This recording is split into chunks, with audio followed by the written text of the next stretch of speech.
এই হচ্ছে আমার পার্সেল। এবার এটা আমি আমার সামনে রাখলাম। এই দেখো, জাস্ট সিলটা কেটেছি, ওপেন করেছি, বেরিয়ে গেছে আমার ফার্স্ট প্রোডাক্ট।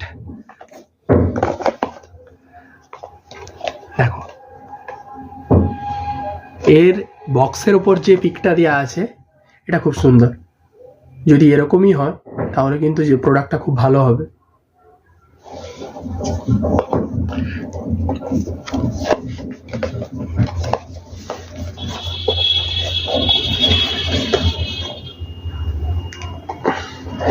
প্যাকিংটা খুব সুন্দর করেছে।